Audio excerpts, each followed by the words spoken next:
नैनीताल शहर के लिए चेतावनी। शहर पर मंडरा रहा बड़ा खतरा।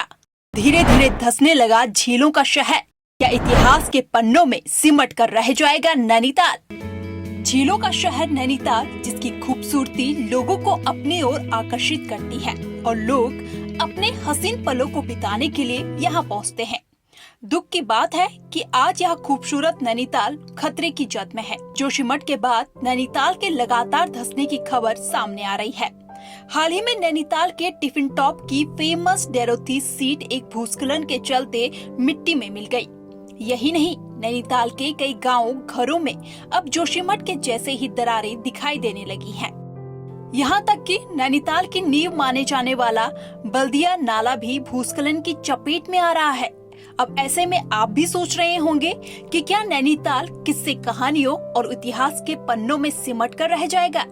दरअसल ये जो संकट आज नैनीताल पर मंडरा रहा है, इसके पीछे कई वजह है, जिसे जानने के लिए आपको नैनीताल को समझना पड़ेगा, यहाँ की भौगोलिक स्थिति को समझना पड़ेगा। तो चलिए आपको ले चलते हैं नैनीताल। चूने की बनी है, जिस वजह से ये लगातार भूस्खलन की मार झेल रहा है। भूस्खलन की वजह से इस क्षेत्र के आसपास बसे कई घर बलिया नाले में समा चुके हैं। वैज्ञानिकों की माने तो ओल्ड बलिया नाला हर साल 60 सेंटीमीटर से लेकर 1 मीटर तक खिसक रहा है।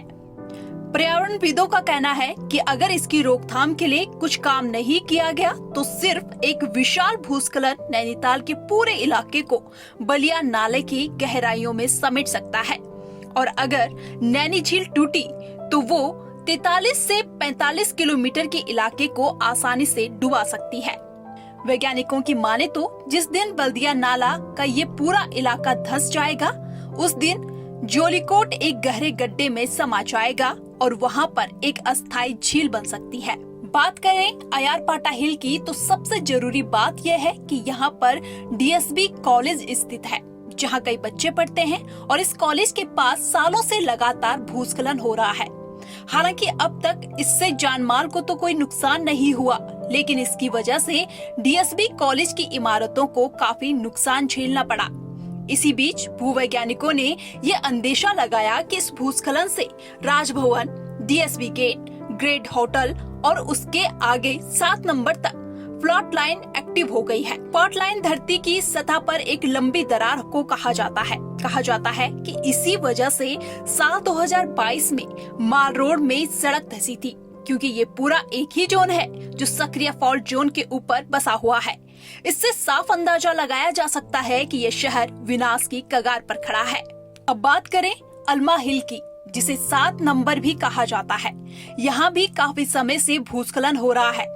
इसी पहाड़ी पर साल 1880 में भी एक भयानक भूस्खलन हुआ था, जिसमें 43 ब्रिटिश नागरिकों के साथ 151 लोगों की मौत हुई थी। ये घटना नैनीताल के इतिहास का सबसे दर्दनाक घटना है। लेकिन आपको ये जानकर हैरानी होगी कि इस भूस्खलन के बाद ही देश में सबसे पहली बार नैनीताल में आपदा प्रबंधन की शुरुआत हुई थी, जिसकी शुरुआत अंग्रेजों द्वारा की गई। अब आप भी सोच रहे होंगे कि अगर आपदा प्रबंधन की शुरुआत ही यहाँ से हुई, तो फिर समय के साथ ऐसा क्या हुआ कि आज वही जगह खतरे की जद में आ गई। यह जानने के लिए आपको पहले ये समझना पड़ेगा कि आखिर अंग्रेजों ने नैनीताल में आपदा प्रबंधन कैसे किया था। आइए पॉइंटर्स में समझते हैं। अंग्रेजों ने राय लेकर बनवाए थे नाले। दरअसल आपदा प्रबंधन के लिए अंग्रेजों ने हिल साइड सेफ्टी कमेटी बनाई। इस कमेटी ने शहर में ड्रेनेज के लिए 79 किलोमीटर लंबे नाले बनाए। इन नालों का काम ड्रेनेज सिस्टम और बारिश के पानी को बाहर निकालना था। जब इनके ऊपर किसी भी तरह के निर्माण की कोई अनुमति नहीं थी, लेकिन नैनीताल की लाइफलाइन कहे जाने वाले इन नालों के ऊपर लोगों ने अवैध निर्माण करना शुरू कर दिया, जिसकी वजह से ये नाले बंद हो गए और खतरा ज्यों का त्यों रहा। नैनीताल को 3 जोन में बांटा गया। ब्रिटिश ने नैनीताल को 3 जोन में बांटा। पहला सेफ जोन, दूसरा अनसेफ जोन और तीसरा प्रोहिबिटेड जोन।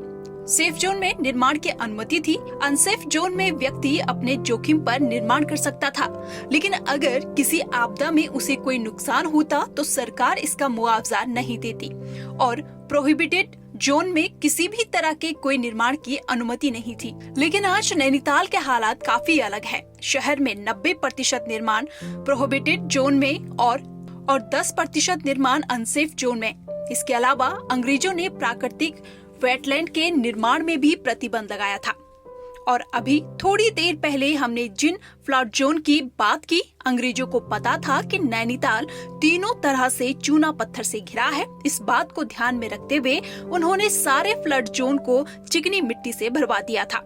लेकिन अब इन दरारों पर ध्यान देने वाला कोई नहीं है। इसके अलावा नैनीताल अब काफी समस्याएं झेल रहा है, फिर चाहे वो अनियोजित निर्माण हो या फिर कम होती कैरिंग कैपेसिटी। इन सब के बीच एक हैरान कर देने वाली खबर साल 2016 में सामने आई, जब वाडिया इंस्टीट्यूट ने नैनीताल की धंस रही जमीन की घटनाओं पर एक रिपोर्ट तैयार की थी। इस रिपोर्ट में मेंशन किया गया था कि नैनीताल का आधा शहर जोशीमठ की तरह ही मलबे के ढेर पर बसा हुआ है। ये वही मलबा है जो साल 1880 के भूस्खलन में आया था।